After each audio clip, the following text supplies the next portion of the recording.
Ah, that was long. Two boys were talking with each other.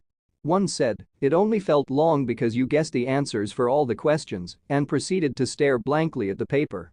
Kim responded, "Correct." The other boy asked, "Huh?" Kim clarified, "Huh? They're not even real adventurers. Students from one of the specialized high schools." He said, "Look at the logo, stupid. They're from Warrior High School." The event that occurred started without a single warning. The other boy began telling about the event where a large dragon appeared, causing fire. A world similar to Earth existed across the universe. On that planet, a certain event had occurred, and the planet was torn to pieces. As a result, the remnants of that planet started flying towards Earth, with a meteoroid crashing onto Earth. Fire erupted, and parts of our planet started to fuse with theirs. That was the adhesion phenomenon. That's how the unusual laws of nature and a variety of monsters were introduced to Earth.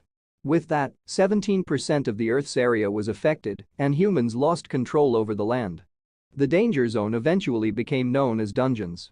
A horned horror with a single horn, classified with strength B, stamina C, and agility C, was introduced.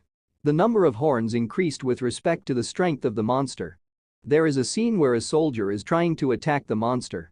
The monster steps towards the soldier, and despite the soldier shooting, the monster hits him. "We weren't given any time to prepare for these monsters," the narrator explained. The description of a male human's attributes followed. Strength D, stamina D, agility D, trained. Humans, as a species, didn't have the ability to do anything. However, we were fortunate.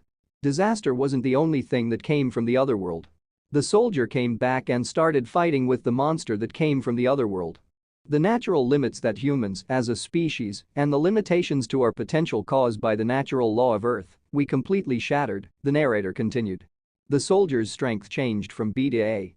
Although this was a phenomenon that affected all humans on Earth, the chosen few decided to train. Individuals who utilized their newfound potential and abilities. They were special agents working for that sole reason and were known as adventurers. The scene shifted to a team of monsters and human fighters. The team of human fighters successfully killed the monsters. And that's how the era of dungeons and the era of adventurers began, the narrator explained. The entire world praised their accomplishments and were inspired by their strength. Not long after that, organizations focusing on the training of adventurers were created throughout the world. The best adolescent training facility in the Republic of Korea was the world-renowned Soldier High School. The scene changed back to the two boys talking earlier. One said, "Did you know? They even count what happens in the dungeon as a test. They got approval for that? What if they die?" He said, "That's how confident they are. There's a reason why they were accepted to that school in the first place." As people discussed, "Whoa, that's crazy. He's so damn good looking. Seriously, OMG. Look at his skin. Mixed blood elves or something else." The same two boys appeared again, and one of them said, "Huh? What the hell is that?"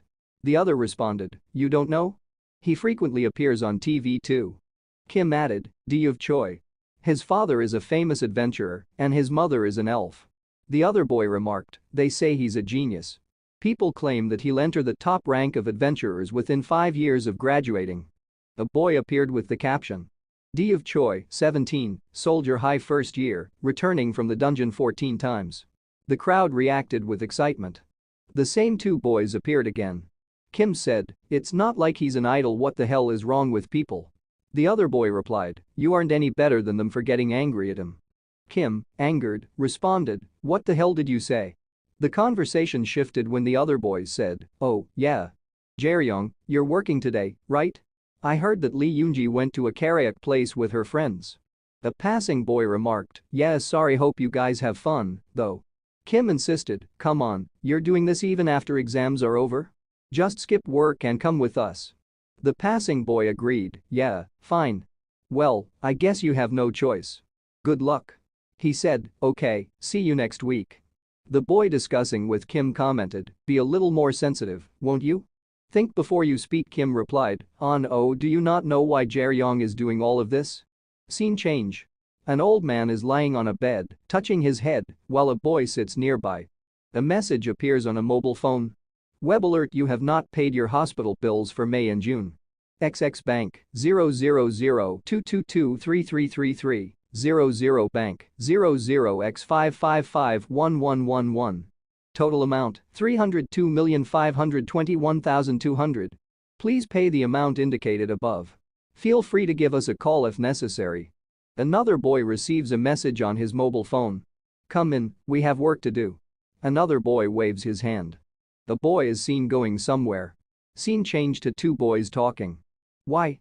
Did that kid do something to you? The other replies, no, it's just that. Scene changes again to the boy who is going somewhere. Ha damn it, I don't want to work. He arrives at an unknown place where others are already present. He says, hey, you're here. Three persons are there, one of them says, he's the client for today's job.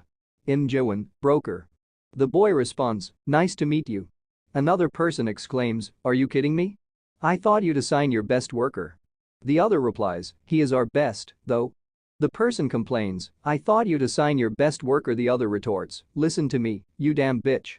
I didn't come here to get scammed by idiots like you. The boy intervenes, aren't you being a little too harsh? The three continue discussing. Get that fucking kid out of my face. Bring me someone who's actually good at their job. Otherwise, I'll make the two of you regret it. The boy addresses a big guy, hey, big guy, are you an adventurer? Oh, sorry. He then comments, I guess you were an adventurer. That's why you're looking stupid behind that old man. The two complain to their boss. What's with this bitch? Boss. One of them suggests, there's no need to continue this conversation. I'm sure a broken arm and leg will teach him a lesson. The boy's name is Lee Pilju, a silver rank adventurer returning from the dungeon. Pilju's companion cheers, yeah. I knew you'd know how to do things like this, Pilju. Their boss warns, if you want to save yourself, get on your knees and beg before he does anything. The boy, Yu Jaeryong, is contemplating, oh my god, what should I do? He is a Donghuan high first-year dungeon smuggler returning from the dungeon. The heinous criminals that endanger the world. What is dungeon smuggling? The soldiers that killed a dragon every day, adventurers work hard to explore dungeons. They are able to attain countless treasures. However, before adventurers exit the dungeon, the treasures must be handed over for inspection. This is because many of them have incredible strength. If such things are let to circulate without permission, they could be used for evil, putting lives at risk. As such, the Adventurers Association must first register these treasures, and then levy taxes on them according to their worth. A person appears to be discussing and talking with two soldiers. Two devil-like characters are watching them. However, there are people that violate this rule. They entice adventurers who don't want to pay these enormous taxes and secretly pocket treasures. If these people aren't caught, then society as a whole will be at a loss. The devil-like characters run, and a person is catching them because they are running with something. The man catches them and ties them. So everyone, the scene changes to the boss, where have you gone? If you see these kinds of bad guys, hurry and report them to the association. One of the companions of the boss says, hey you there. Are you really going to let this happen? The other companion is sitting in front of Ju. The boss said to his companion, huh? Are you getting scared after coming this far? He replied, you're the ones that should be scared. That guy's got a nasty temper. The reason behind his retirement wasn't injuries, it was assaulting teammates. If you think he'll go easy on him because he's a kid, we might just end up having to clean up his corpse. Ju said, assaulting teammates isn't that really scary? So you were an actual criminal, huh? The boss's strong companion replied, that pathetic guy was only dragging me down. I simply disposed of some trash. Ju commented, trash disposal. So that's what you meant.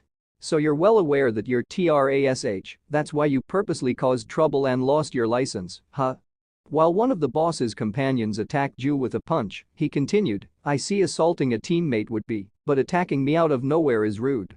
His companion, infuriated, and Ju said, guess I'll return as he launched a light kick.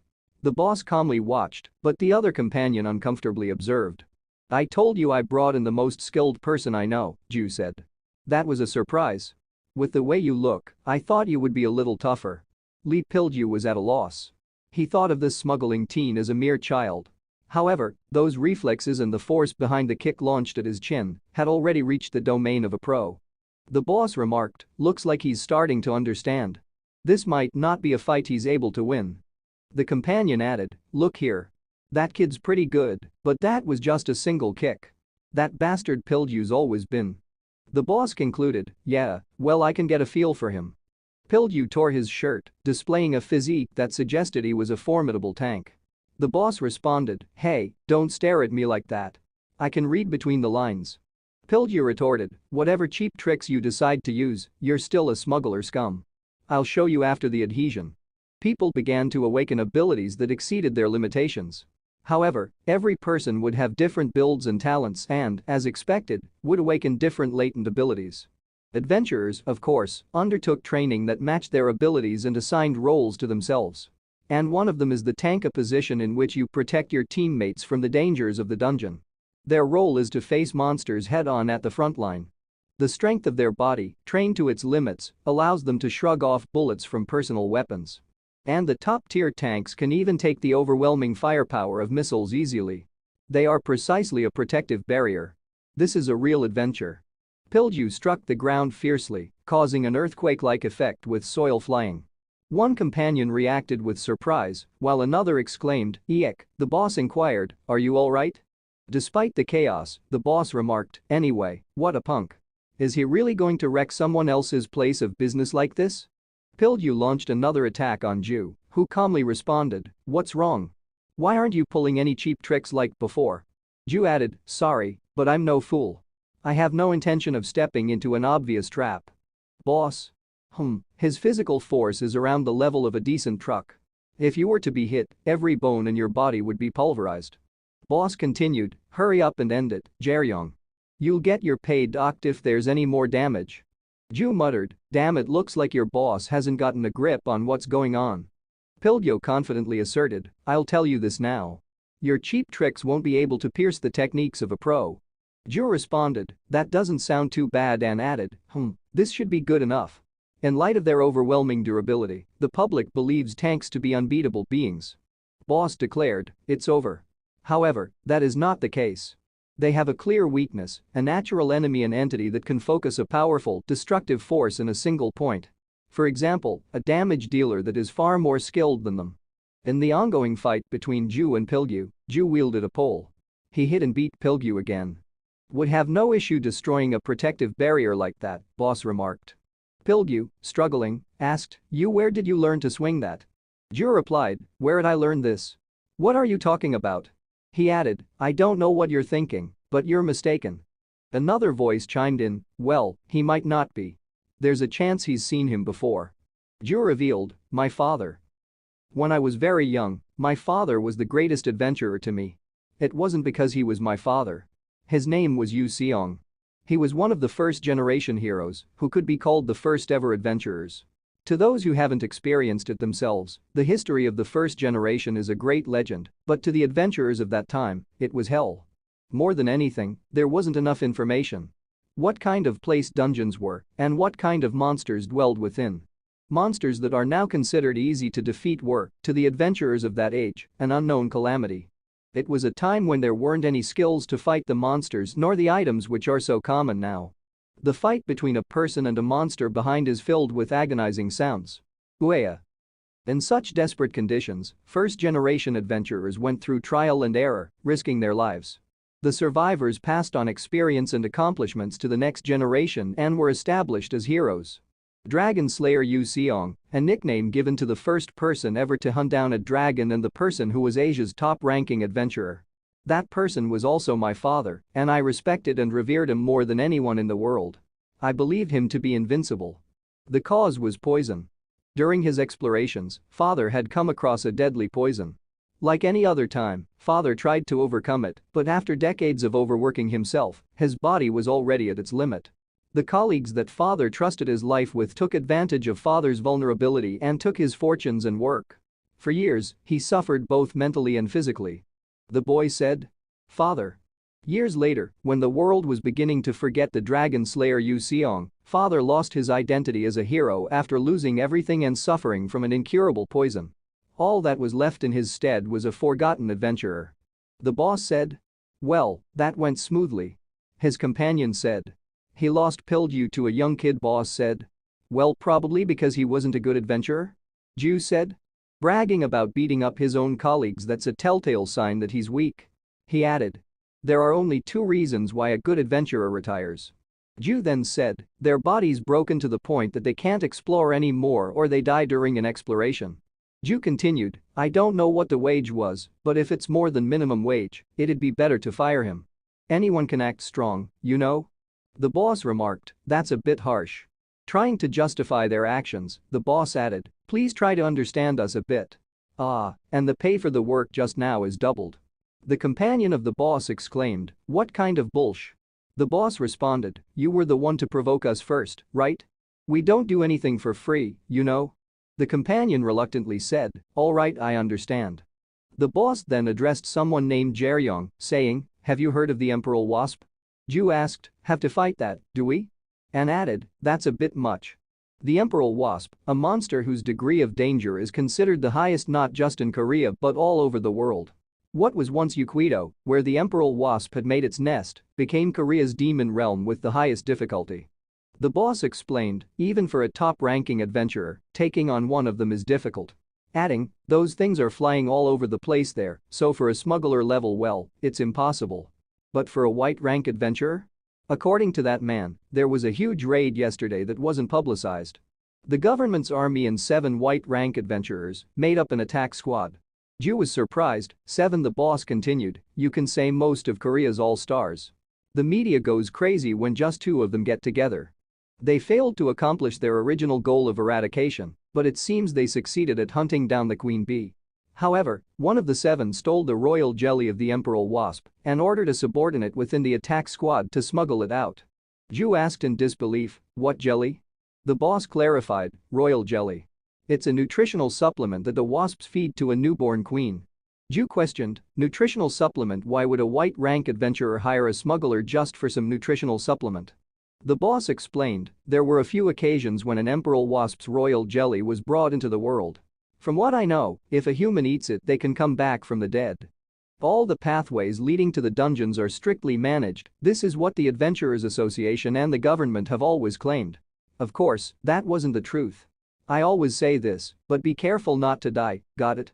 The boss said, this job is going to be especially annoying. Ju, seemingly distracted, was asked by the boss, come on, what are you doing?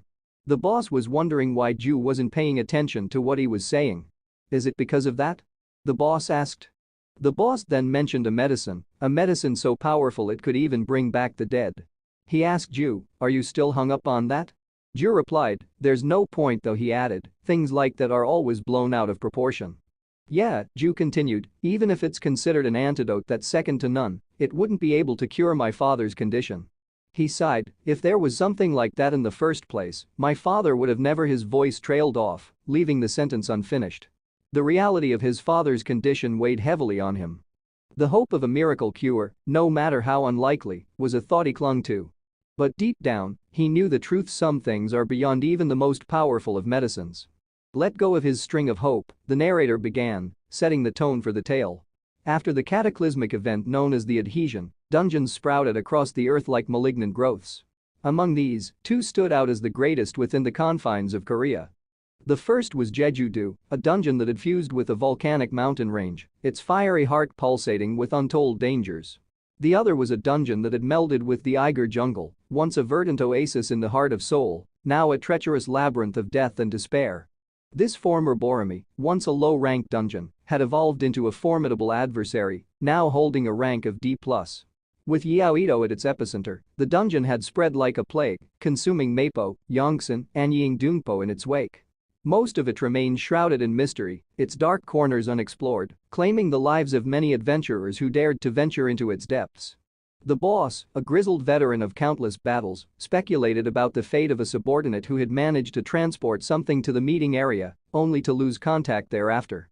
Maybe he ran away. No, I don't think he would, so it's most likely an accident or injury, he mused.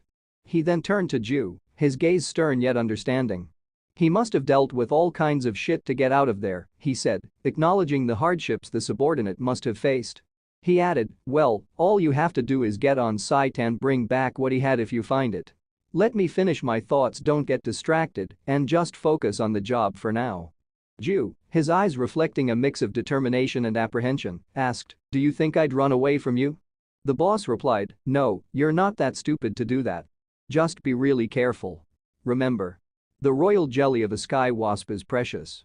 The boss's words echoed in Ju's mind as he prepared for the daunting task ahead, the weight of his responsibility pressing down on him like a mountain.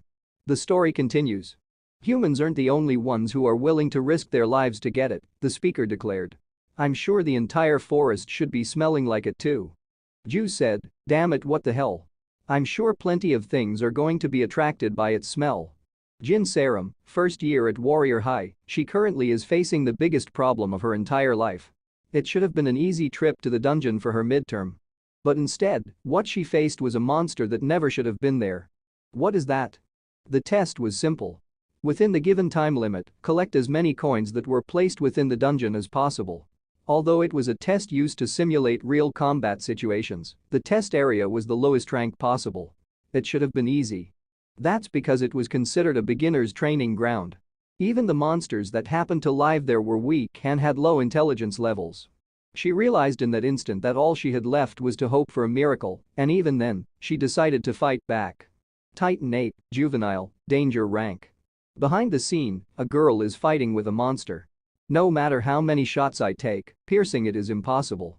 Yeah, I can't kill you with my attacks.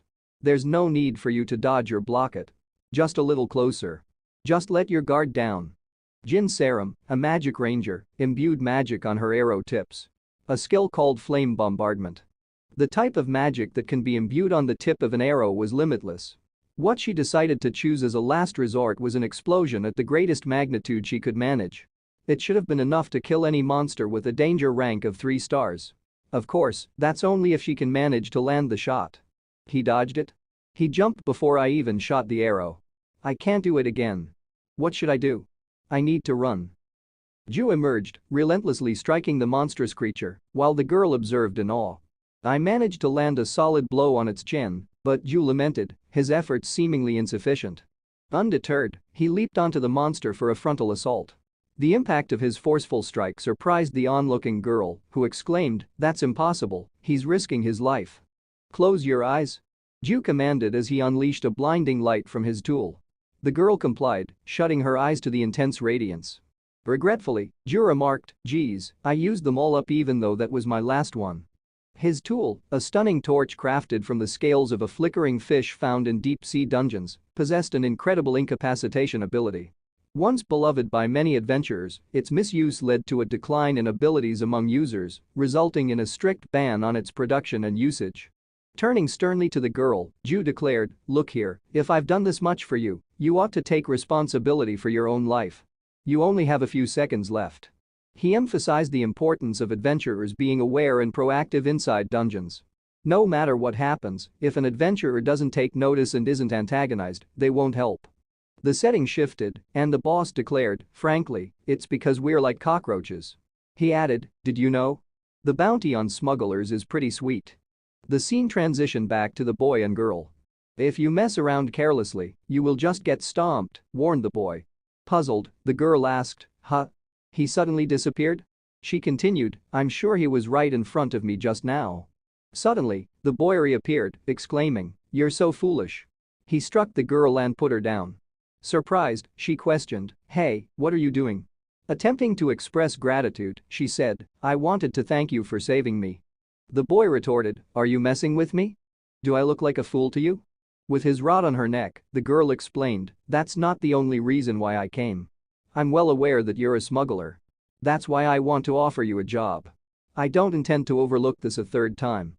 The boy asserted, neither do I have any interest in learning how crazy a silver spoon-sucking warrior high student is. Threateningly, he added, I'll bury you for real if you get in my way again. The girl revealed, the bounty on smugglers is 50 million won. The bounty for poachers should be 400,005,000 won. The boy dismissed her, saying, you idiot. Enkil's blood. You can buy just one by catching 5 people like you. The girl's eyes turned red as she said, this is just the down payment. If you help me with my midterms, I'll pay you the rest as well. The boy was taken aback, exclaiming, whoa, that's insane. I thought you were just a spoiled brat, but it looks like you're filthy rich and absolutely out of your mind.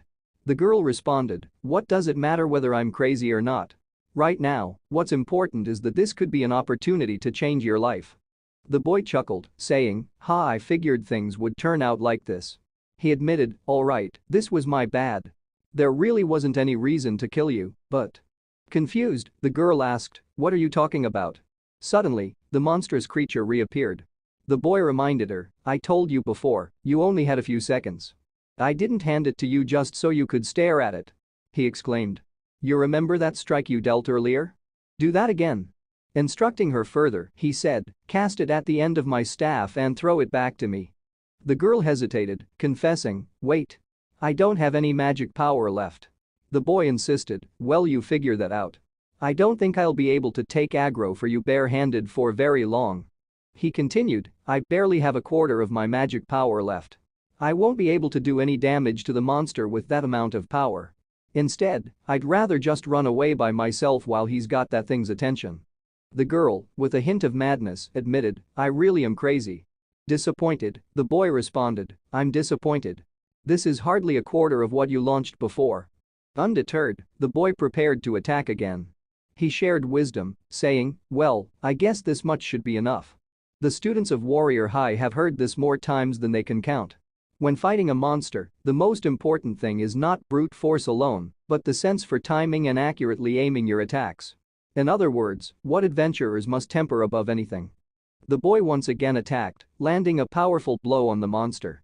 The story began in the evening, with Sarum bidding farewell to her guardian, who casually said, see you tomorrow. Lucky Sarum, she could have whatever she wanted. And it wasn't an exaggeration. Sarum, the successor of the Jinseong Group, a South Korean business ranked 4th, had nearly everything at her fingertips. The engagement of the group's heir to an elf from another world resulted in Jin Sarum. Sarum, who respected adventurers more than anyone and dreamt of being one herself, was escorted in a car by her driver. Scene changed. A boy remarked, it's impossible. Your elf blood is too weak. You might as well just be human. Yet you continue to push her into it instead of convincing her otherwise? Jin Seung-jae, Sarum's father and the head of Jinseong Group's special development, clarified, I'm not pushing her. I'm cheering her on since that's what she wants. The boy, addressing Jin Seung-jae, stated, well. That's true. For a human, she's not that bad either. But she's still only a bit above average. He continued, and let me make it clear. Your daughter isn't just a human from a normal family. She won't give up on her own. She's as stubborn as my sister. She won't ever compare to the monster rank humans. But if she keeps trying, she might be somewhat decent. It'll be enough to bring in praise and recognition for a regular human. As the boy spoke, Sarum appeared, ready to face the challenges ahead. But your daughter was born with so many other benefits compared to her lack of talent, wealth, name, and bloodline. Those things will make her efforts useless, and people will laugh at her with envy. She might be completely isolated. She won't be able to deal with it for long. The scene shifted to a boy and a girl. The boy skillfully attacked the monster's neck, demonstrating that talent isn't something that just falls out of the sky. He literally killed the monster, leaving the girl in awe. She exclaimed, no way. Similar age as me. The focus changed to a boss cautioning, be careful not to break it. It's pretty expensive.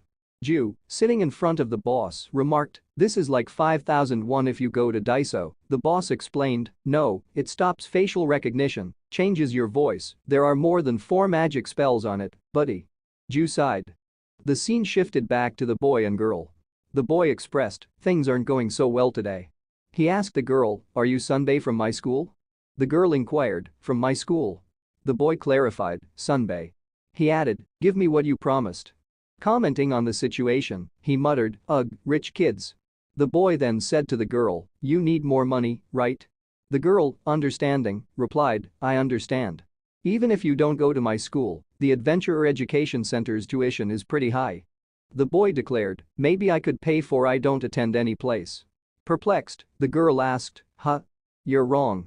The boy clarified, I don't go to some adventurer school, I haven't even gone near one. Surprised, the girl questioned, then who taught you to fight? The boy confidently replied, no one. I taught myself. The girl, in disbelief, exclaimed, what? What kind of nonsense is that? Movement like that, timing, you've got to be kidding me. The boy handed over his school ID card, revealing that he is Ju, the same person who talked with the boss earlier. His real name is Yu Jaryong. He nonchalantly said, you don't need to try and remember it. It's just a humanities school. The girl, named Jin Sarum, couldn't believe it, saying, "No way, whether it makes sense or not." The boy insisted, "Hand it over. Something to prove your identity, whether it's a student ID or something else." Yu observed Saram's ID, remarking, "You're the same age as me." Saram, still processing the situation, questioned, "Wait. Why are you keeping my student ID?" Yu replied, "Huh? I thought you wanted me to do something for you." Saram, realizing her identity was revealed, said, "My identity's been revealed, so I gotta take something of yours so you don't turn your back on me." Yu wasn't finished. He approached her and took a selfie, stating, "Proof of accomplice instead of a contract.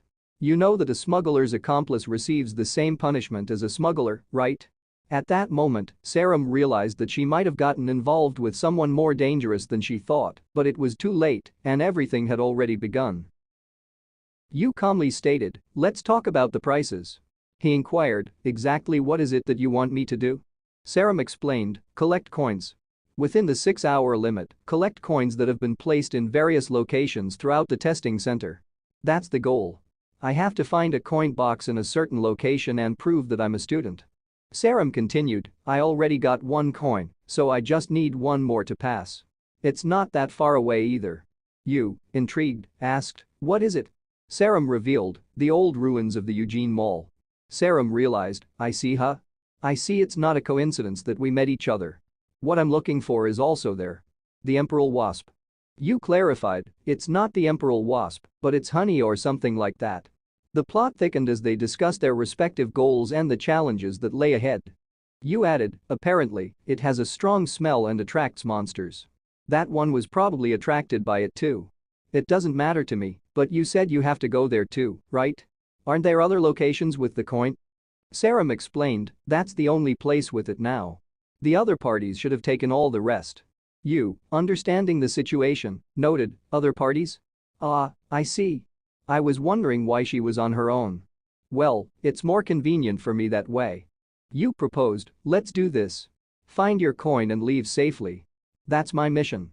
The price is, Saram stated, 950 million. "That's all the cash I have right now." Saram continued, "If that's not enough, I just need a bit more time to." Yu reassured her, "That's fine. I'll take extra if some emergency happens and I have to do more work." He then asked, "You have enough stamina left to run right now, right?" Without waiting for an answer, Yu started running and Saram followed suit.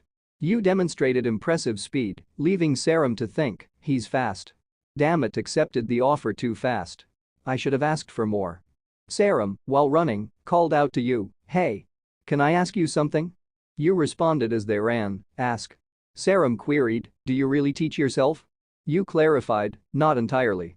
The exchange continued as they raced through the testing center. Yu continued to lead the way, recalling his childhood experiences. "When I was a kid, hey, get ready. Toothless raptor monsters appeared on their path."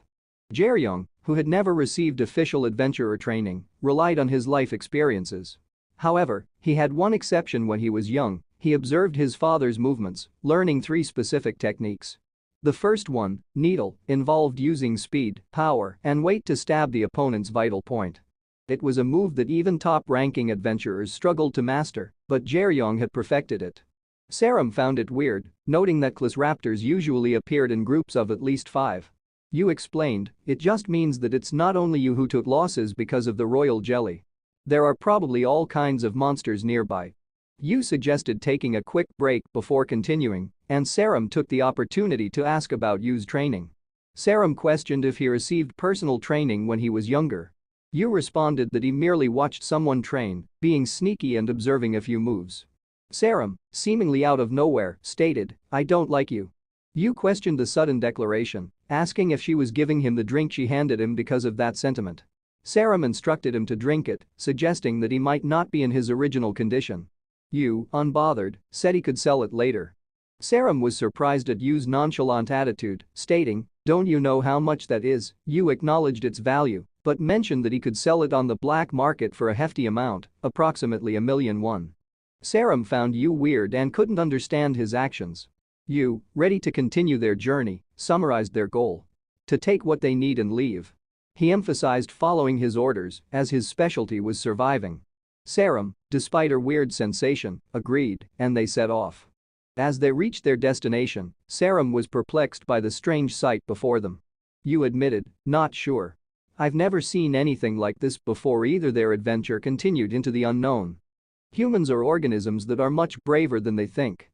With the proper resolve, they can stand up to any situation. The only exception being unpredictable situations that were not accounted for during their initial resolve. All of these monsters aren't native to this area. They're dangerous even for pro-adventurers. Just what is in there? You cautioned, don't lose your mental state. He added, something dangerous is in here. It's not like you didn't know that, right? You were only surprised because it was messier than you thought. Nothing has changed. Suddenly, they encountered another monster, the slasher lip. The creature attacked you with its long tongue, coiling it around him and attempting to throw him. However, you skillfully withdrew his stick, jumped, and countered by sitting on the monster's upside. Sarum expressed her surprise, saying, that scared me. I thought it was dead, but its survivability is really high. You corrected her, stating, no, it's not because of its survivability. He added, I kept it alive for a while on purpose. That way, if someone came here, it would serve as a warning alarm. Slasher Lip had a tendency to scream, alerting its allies when it felt its life was in danger. Sarum questioned, warning alarm, but who? Someone watching from above said, I can't just wait around. Adding, there was a lot more to clean up than I thought, and I was exhausted after that. Sarum asked, an adventurer? She continued, did you say that you were waiting? Do you know him? The person from above expressed surprise, but this isn't normal. You two seem too young to be smugglers. Confused, Sarum questioned, huh? The person inquired, what? Are you from Warrior High School? Sarum confirmed, yes, I am. The person sighed, I see. I have no idea what kind of team this is, but it's unfortunate to die in a place like this. You exclaimed, why are you sitting around talking to him, idiot? He added, this human isn't a normal adventurer like you think. He's a villain that came to kill me and take the royal jelly. You continued, it looks like you have no association with my commissioner. How will you handle things if you touch my stuff without permission? The person casually responded, I don't know. Don't I only have to handle things if I get caught? He added, I have very good luck. I coincidentally heard that my comrade was smuggling a valuable item. My original plan was to ambush him on the way here, but not everything goes the way you want, right? I sadly failed in finishing them off. I confirmed that he ran off in here, but why I couldn't find him at all. He has to be hiding in one of the smuggling locations here. So, the reason contact was cut with the head of smuggling was not because of the sky wasp's poison, it was all because of this human. Even without clashing with him yet, Jaryong could feel it. The boy, standing on the balcony, said, even if your death is already insured, you could still go out in the least painful way. The opponent in front of him was the real thing. He was a different rank from the other awkward guy from earlier.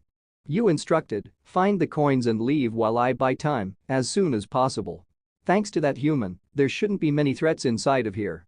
Sarum expressed concern, but you reassured her, nothing will change even if you're here. The person urged, I can hear you. Stop staying here and run, you idiot. The boy attacked you with his sword, but you stopped it with his stick. The boy complained, she really left. That was not a good choice. He added, sticking together gave us a little higher chance of survival. A fight ensued between you and the boy, with arcs of light from the clash of their weapons. You commented, bullshit. The boy remarked, he read my sword pattern. They continued their intense battle. You admitted, you surprised me. To make me use equipment. To be honest, I looked down on you because you were young. The boy responded confidently, but you're better than the average pro. I guess I'll have to fight properly if I want to take care of that warrior high girl too, right? Suddenly, a monster appeared, saying, don't be scared. It won't take too long. The situation escalated further. This isn't bad, the boss remarked. The boss turned to his companion and asked, it's actually pretty good. Do you want one? His companion declined, saying, I'm fine. You should at least sit down. It'll be a while until that guy wakes up, the boss suggested. His companion commented, this pig that can't even pull the weight of his own body. He added, do you know how much money to pay him? He further said, he was calling himself a former adventurer and walking around so arrogantly. Don't be too hard on him, the boss said. He didn't lose because he was bad, he lost because he had to. The thing people overlook is that adventurers don't fight with just humans. The thing that guy trained in was probably hunting and exploring instead of fighting. The monster he fought wasn't familiar to him either, so it's natural that he lost to a smuggler. The companion voiced concern to the boss, stating, "But I've heard that even among adventurers." The boss acknowledged the truth, responding, "You're correct. Indeed, adventurers often find themselves in conflicts with one another. As they climb the ranks, the more valuable a location becomes, the more common these internal struggles get. Even those who were once comrades, relying on each other in countless situations, can succumb to greed and betray one another." Seeking further clarification, the companion inquired, "Do they even go as far as killing each other?" The boss explained, "Well, who's going to intervene? There are no laws enforced inside dungeons, regardless of the circumstances. If adventurers claim they perished at the hands of a monster, they don't even require an alibi." The boss continued, sharing insights, "Regardless, the higher an adventurer climbs, the more rigorous their training becomes in anticipation of potential conflicts. But the class of that individual over there was not sufficiently high. So, that's what transpired." The boss remarked, assaulting a comrade, "Well, it is cute." He added, "But seeing that he got caught means it was a light fight that happened outside of a dungeon. It was probably just an argument without equipment." The companion sought clarification, "Equipment?" The boss explained, "The armor and weapons adventurers take with them to hunt. Although it's meaningless. With that, even our friend over there could have somewhat put up a fight. It's that strong. Of course, equipment is half the combat power of an adventurer. He didn't dodge my attack. It definitely went straight in. That blade has an upper level of defense." The scene changed. The monster jumped to attack you, saying, "Don't think about other things too much. That's not very respectful of you." Monster added, "To me and to your life." A fierce battle ensued between the monster and you. The monster taunted, "Haha. What's wrong? Fight back properly like earlier." Of course, that would be impossible. You wore a shaded jacket that consumed the user's blood to support physical abilities and form an upper level of defense against impact. This was Yang Dogyun's berserker style of combat. You acknowledge the risk, there's no way that there won't be openings. But if I try to go for a bad counterstrike, I'll die. The fight escalated, with arcs of swords clashing between the monster and you, both displaying formidable strength. The monster remarked, "You fell for it. Well, you lasted pretty long. Is today some kind of special day?" You responded, "I like that jacket, but you're not as strong as I thought." You continued, "I was a bit scared because your aura was huge, but to do only this much against a high schooler without anything equipped, aren't you just getting carried by your equipment? If I had armor like that." The monster, angered, retorted, "You cocky idiot." He said, "The one in a rush is him." Yu Jaeryong definitely knew that. The opponent had to take him down, find Serum, and silence her. The longer I stall, the more impatient Yang Dogyun will get. When he was young, he learned by watching the second technique. It wasn't possible with only Jaeryong's strength. He had to use the enemy's strength against them and inflict a huge blow that would be impossible on his own. The name of this skill that even Jaeryong didn't perfect yet was. The fight continued, with Yu saying, "I didn't think I'd actually use it in a real fight. I never even imagined it. To think a pro adventurer would be a human who just charges in over and over." The monster used abusive words, saying, "Idiot." He declared, "I'll tell you, whatever happens I'll make sure to kill you." Serum stood in the department store on the 5th floor, clutching a mysterious box labeled number 27 to 037 Jin Serum. The confirmation echoed, and Serum whispered to herself, "I found it now, I just have to return." A voice interrupted her thoughts, urging, "Stop staying here and run, you idiot. You have to be fine for me to get money."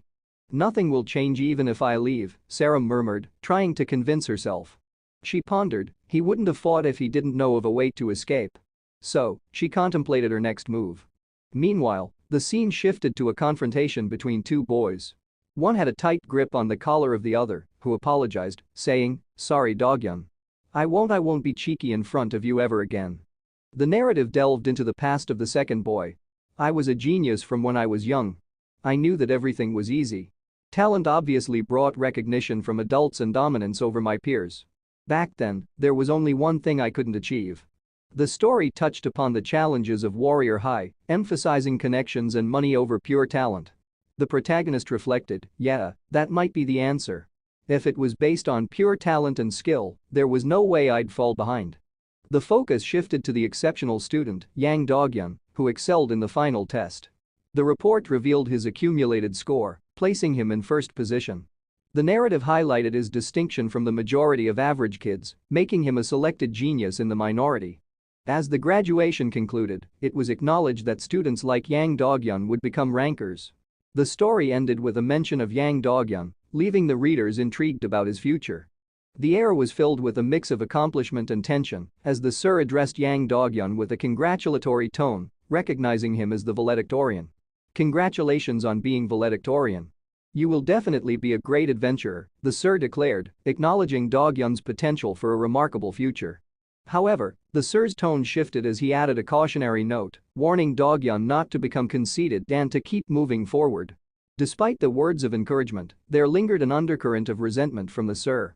"You retired early and became washed-up trash that teaches kids," Doghyun retorted, his determination evident. "I'll show you. I'll look down on you from a place where normal people like you haven't even been to."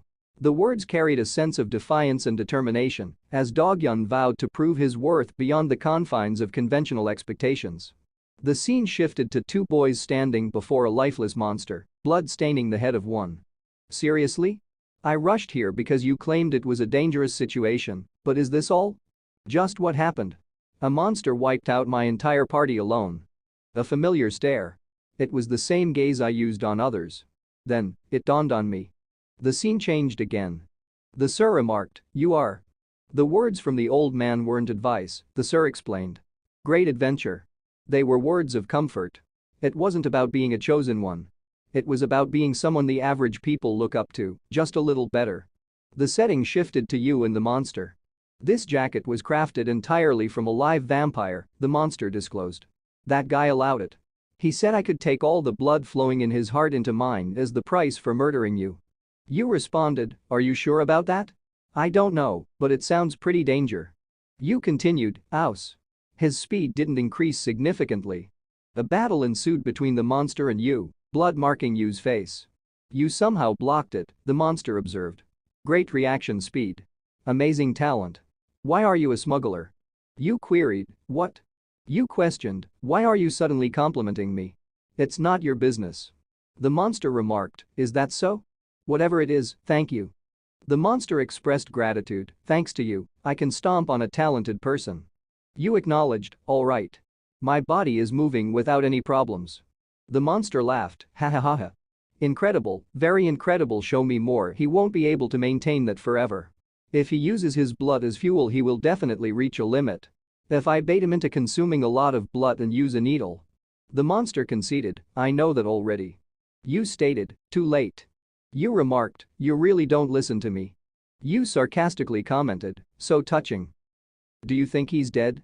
Sarah asked with a hint of concern. You reassured her, saying, "He wouldn't die from something like that. Don't worry too much about him. He won't try to take revenge on you either.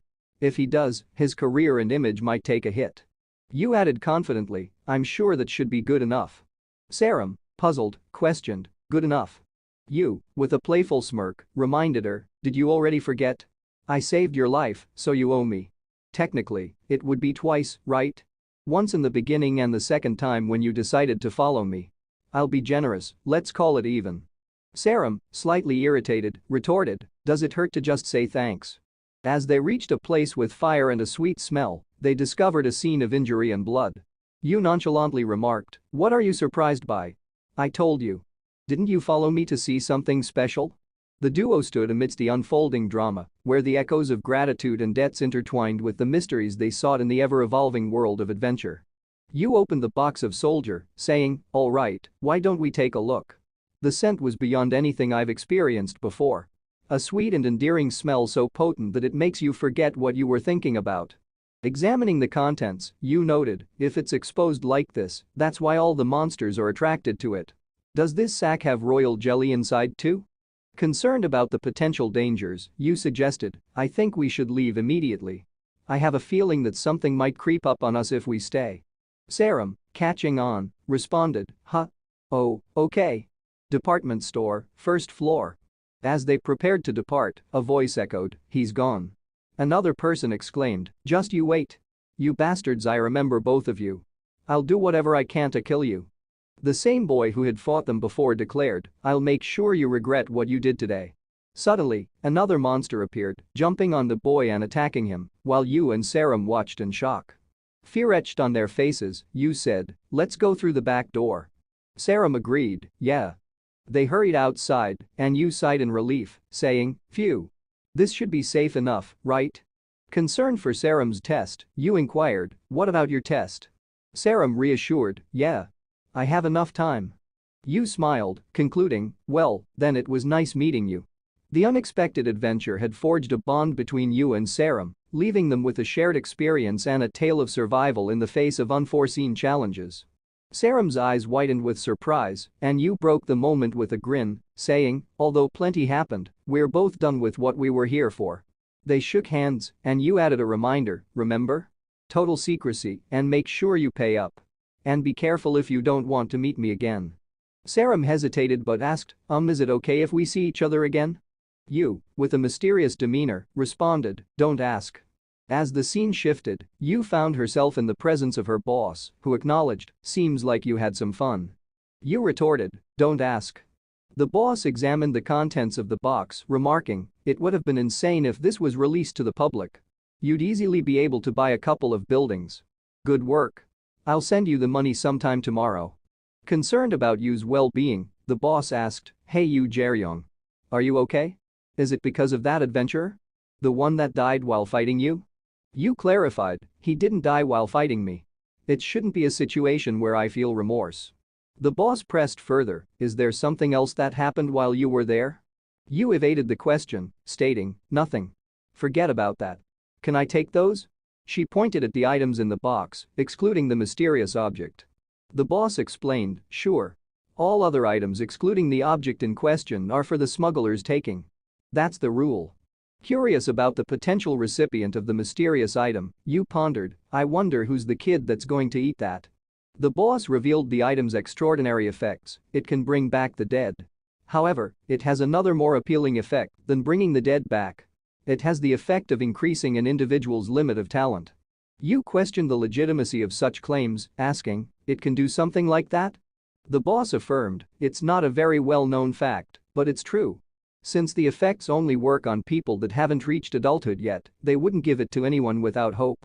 I'm sure it's someone from Warrior High." Yu decided it was time to leave, and the boss agreed, saying, "All right. Tell your father I said hi." Yu added, "If I get the chance. He hasn't been doing well recently." As Yu left, the boss bid farewell, "Let's see each other again soon." Yu, taken aback, inquired, "Are you interested in me or something?"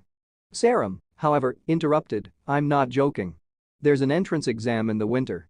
Although they only accept a handful of people at most, you have a good chance. Join Warrior High." With that unexpected proposition hanging in the air, the story unfolded into a tapestry of intrigue and possibilities, leaving the future of Yu and Sarum intertwined with the mysteries of Warrior High.